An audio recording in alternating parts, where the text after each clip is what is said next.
Hello and welcome to another episode of the Process and Automation podcast. From working with our customers over the last couple of years on robotic process automation projects, Arno and I have identified 9 steps which lead to RPA success. In today's episode, we will share our learnings on getting started with robotic process automation.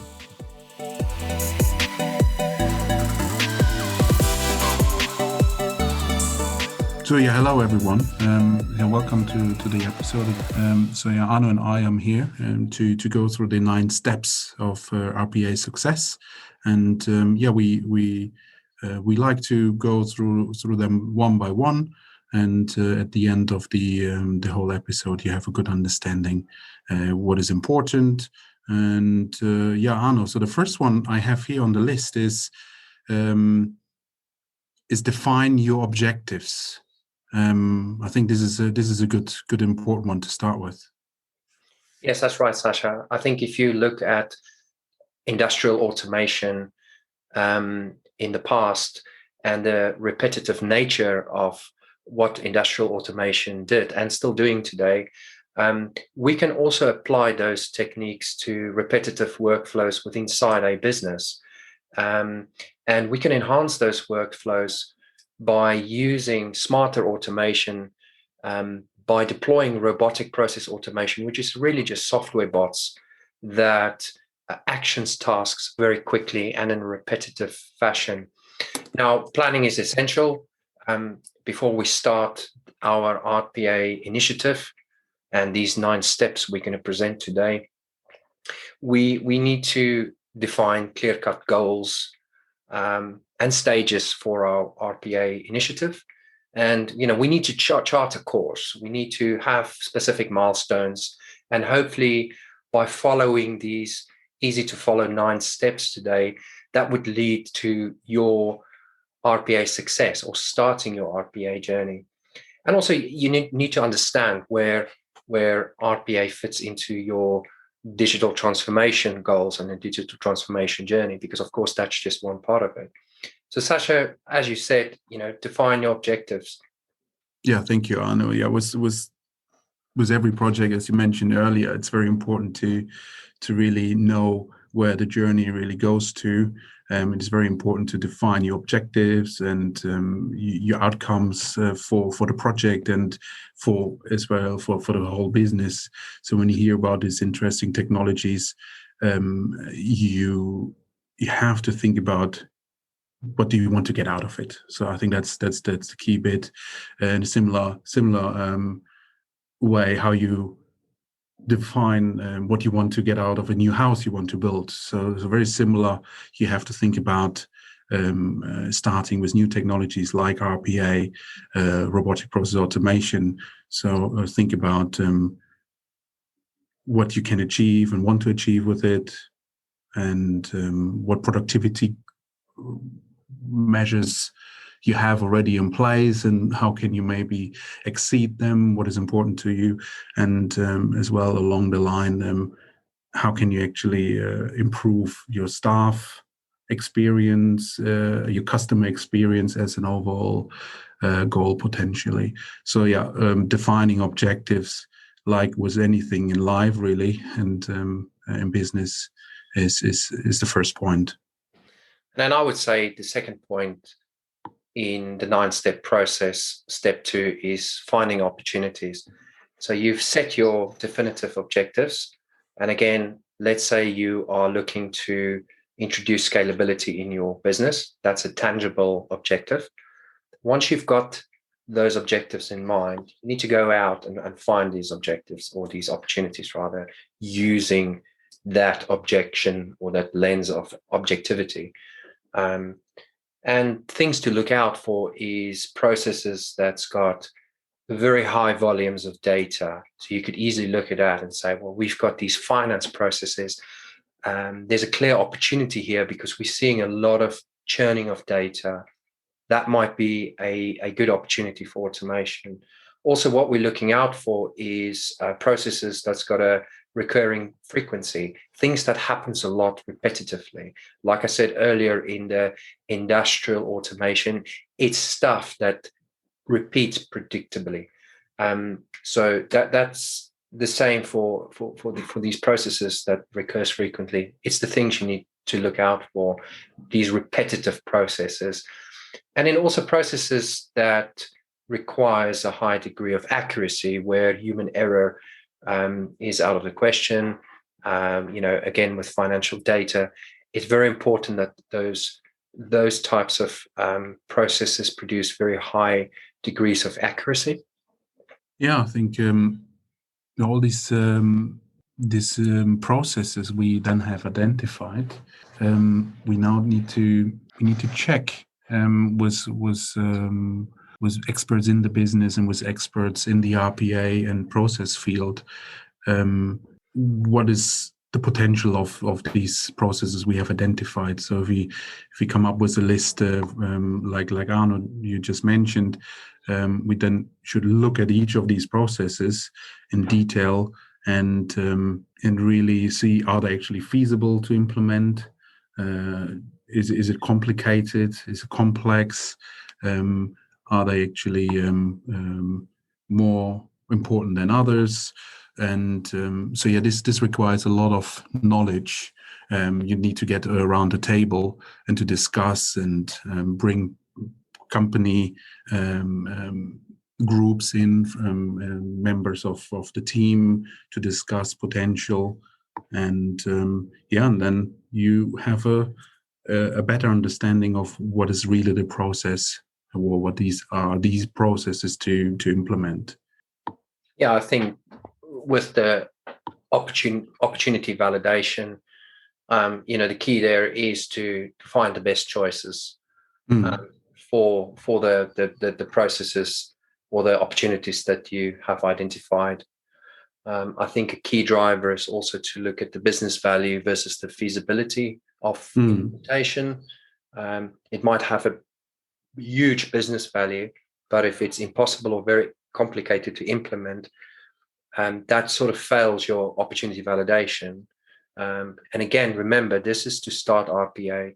As you progress and mature your RPA initiative, you might go after things that is quite hard to implement because you've already implemented all of this low-hanging fruit. You've picked all of that, so you're kind of progressing up into automating some of the trickier things. And Sasha, like you said, you need to bring together your RPA experts and your process experts to really review these opportunities and also the details of the implementation, because that kind of brings you back to the feasibility. And in my view, this is your opportunity then to define some success criteria in a process. We don't want any errors in this process. We want to save X amount of hours per day. We want to reduce operating costs.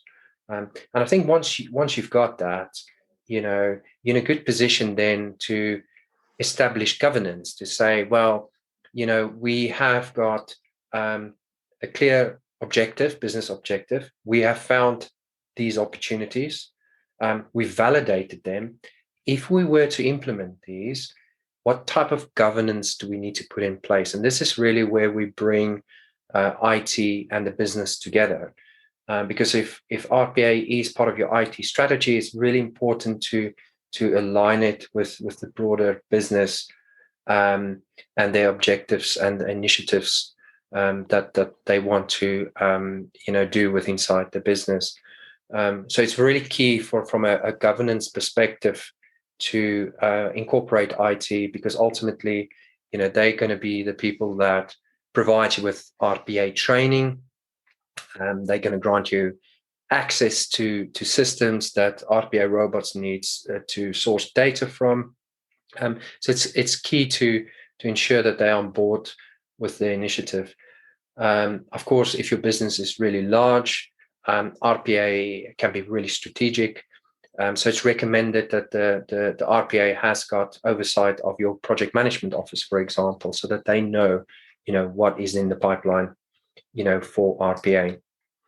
Yeah, that's a dream, IT and the business aligning very well enough. But one thing I thought as well, so having this shadow IT creeping up is quite quite important. So we don't want, just because someone wants to avoid IT, but we don't want to have system we suddenly need to support we didn't know about. So this is the horror scenario, especially when those of these RPA experiments became quite important for the department. So yeah, it's very, very important to get that right. So yeah, that brings us to develop a plan. So since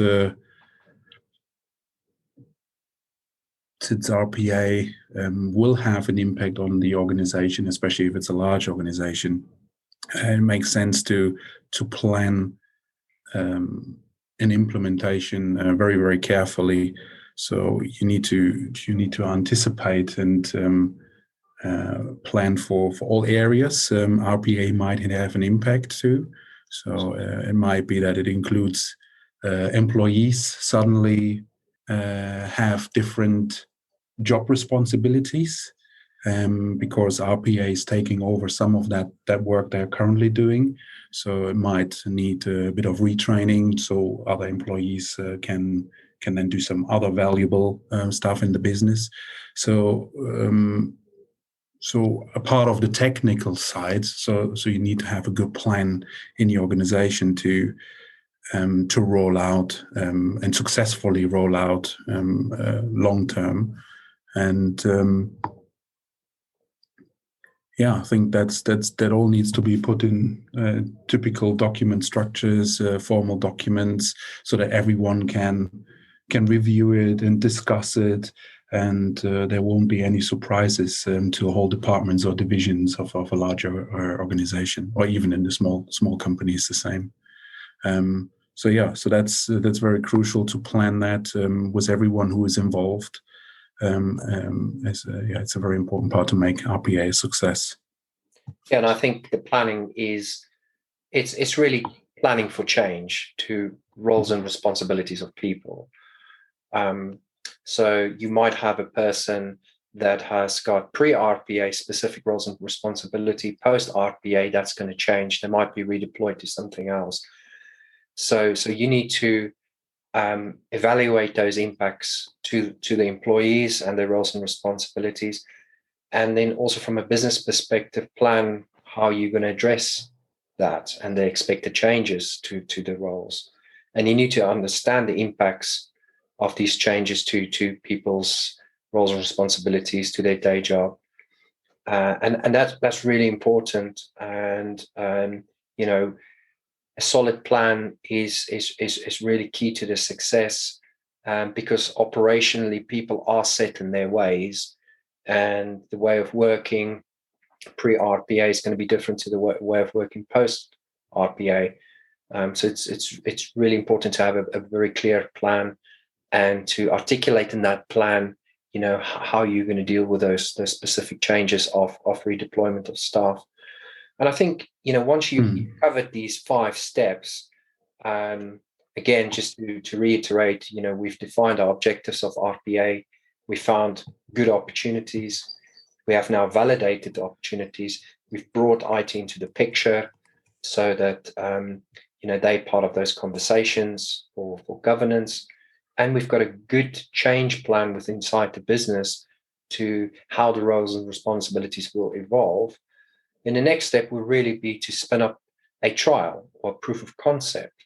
So let's pick one of the actual opportunities that you found, and let's build out a proof of concept that shows the feasibility of your plan. And you do this before you do large scale rollout, because that's important. You evaluate your proof of concept. And all of the sort of elements of the previous steps. And our recommendation is you do that really in a controlled environment, a test environment, where operational or business operations are unaffected. So business can continue as usual. We've got a pilot or proof of concept running side by side. And, the recommendation is that you do that for a period of time before your RPA system actually gets deployed, into a production environment. And I think this is also a very key moment where you can look at your trial or your proof of concept, and you can look at, well, has this actually met our success criteria?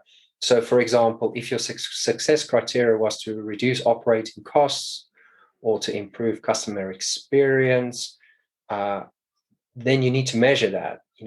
Is this actually doing what it was supposed to do?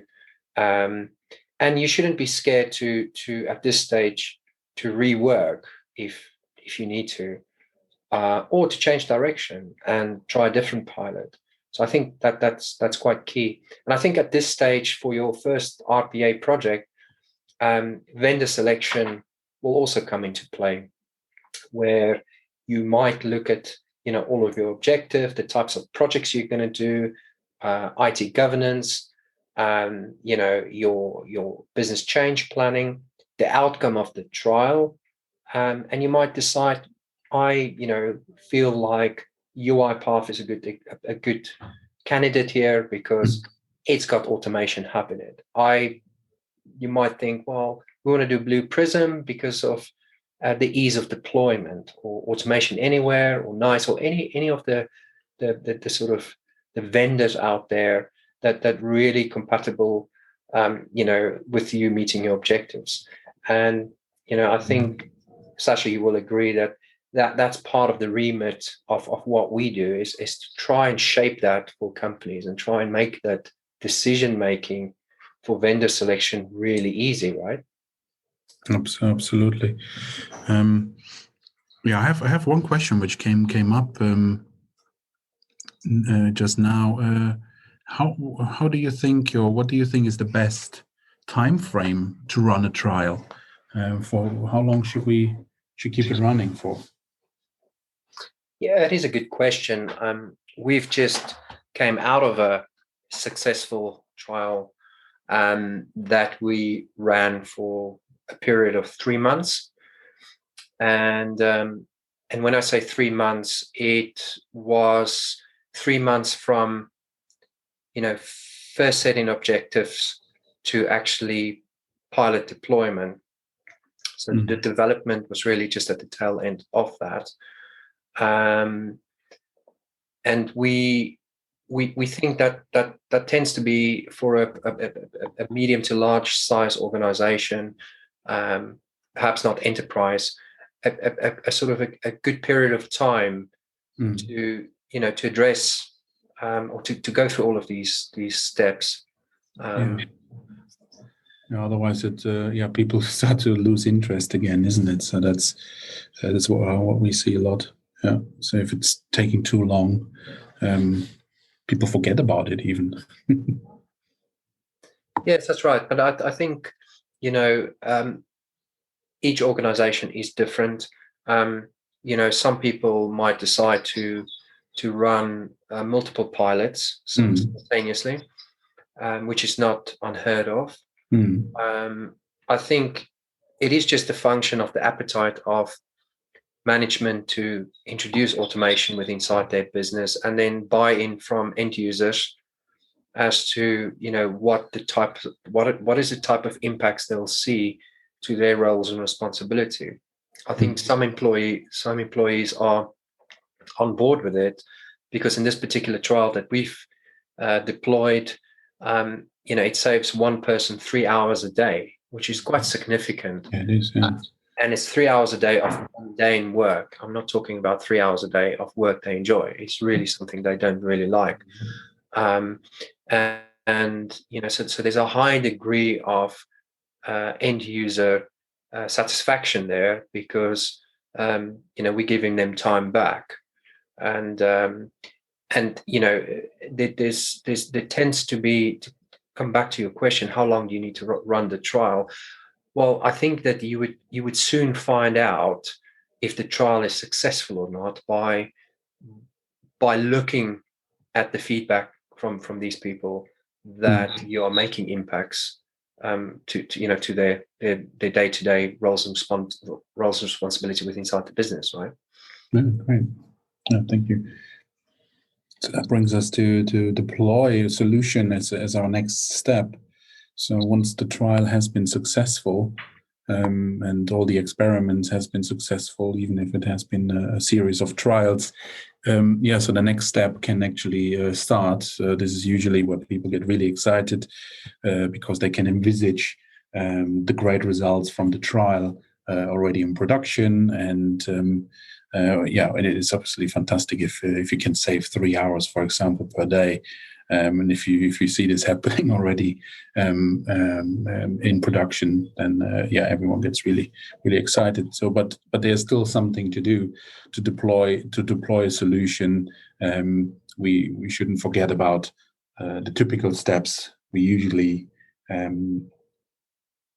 run through when we deploy a solution. It's so still we need to do technical documents and business documents, and so all these things to really build and code and into a full solution. So that all needs to take place, even in our RPA world. And so we can then think about those steps in detail, and put this all into action, give full speed on the development, put this all into production systems, get our people trained, very important, so that no one is surprised when things happen on go live date. There's plenty of stuff to do, but it's similar like we have done before. When we plan properly, this whole transition will be a smooth one, and then we get excited about the results. Yeah, and I think it's just then a question of rinse and repeat,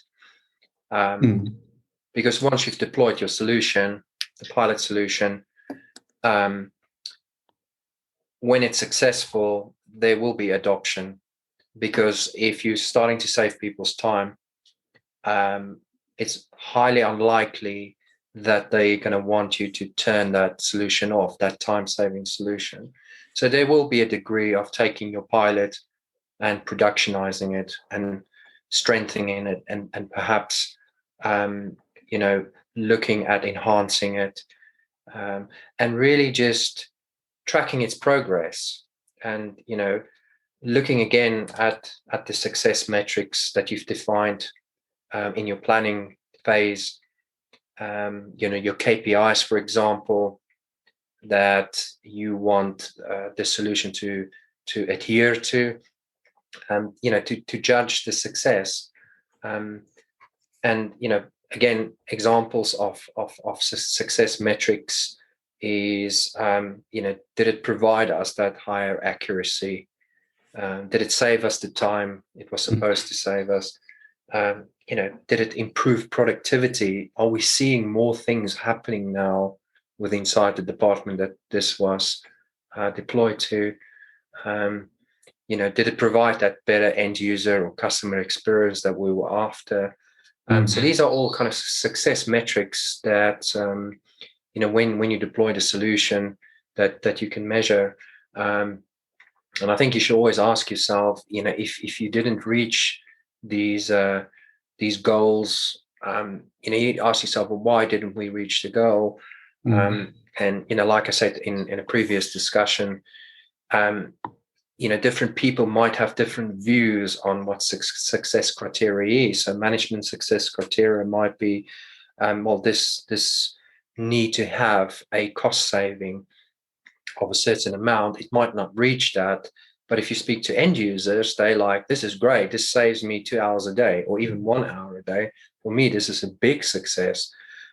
So it can be sometimes a bit subjective if you look at success criteria, but failure, is something that you need to be able to deal with and learn from your mistakes, learn, lessons learned and all of that. That is quite kind of cliche-ish, but it is still true in this sort of in these sort of projects, and you need to challenge yourself on these sort of things. And I guess that kind of brings us into the next step, the sort of improvements. Yeah, indeed. So, yeah, RPA is definitely a journey. It never finishes with this one implementation. Yeah, always reflecting on how it's working, and if we see in some areas of the business new opportunities come up, we obviously take RPA into consideration again, and then see what that might bring in that area. So we will always continue to look out for opportunities, and at existing processes we always continue to improve. So this is very important that we keep that going. It's very normal in business process management in general to always analyze and to improve, and then again get into action. And this also applies here a lot.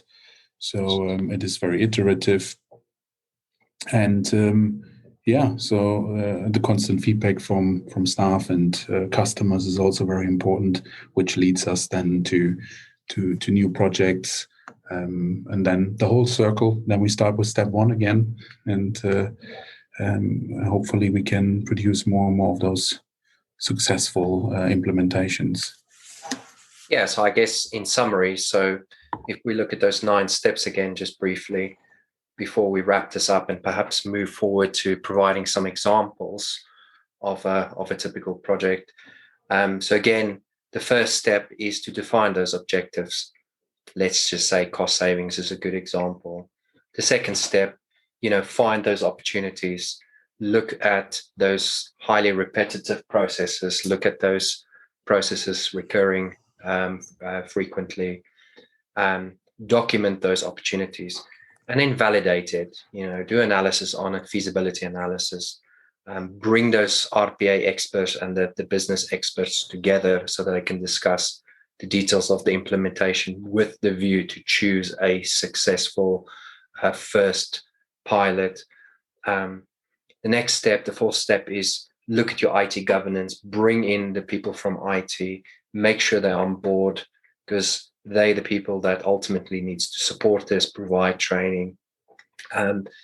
Business change planning, step number 5, very important. You're going to bring something into the business that potentially pre-RPA will change the roles and responsibilities of people, of staff. You need to plan for that, have a positive mindset to that. You're going to give people time back. You're going to give them time back to do better things in the business. And then run your trial. Run that trial, make sure it's in a controlled test environment, ensure that you run that for a period of time, validate the success before you push that into production, which is the 7th step. Deploy that now, and then really rinse and repeat what you've done in the preceding steps. Choose another opportunity, push that through. You might not decide to trial it because you've got enough experience now to know what to look out for to push that into production. And then I guess the last 2 steps is track the process of these RPA projects. Are they actually realizing your initial objectives of higher accuracy, better user experience, scalability? And then the last step is really just that closing that loop to make further improvements, right? Like we said earlier, this thing's not on autopilot. It's something that you might look at and say, we save 3 hours a day. How can we save 4 hours a day? How can we make that better? And so it's a constant sort of cycle of improvement, right? Yeah, absolutely. I think one thing I usually like to mention when it comes to RPA is also starting small. I think that's important. So the opportunities are great, or there are lots of opportunities out there, but just taking the biggest challenge straight away sometimes leads to failure. So very often we advise to start quite small. So you have this bigger picture in mind.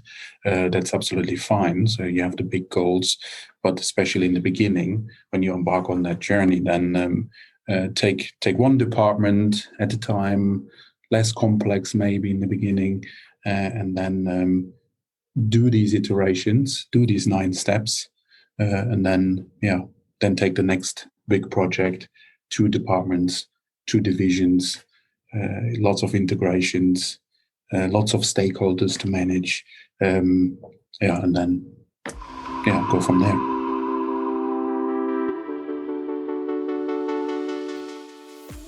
So that's it for today. If you like the podcast, we would really appreciate if you could rate this with 5 stars on iTunes. What can we do better? What topics do you like us to talk about? Feel free to connect with us on LinkedIn, Twitter, and Clubhouse, and visit theautomationguys.net to secure your free automation ebook. Thank you very much for listening. Let's automate.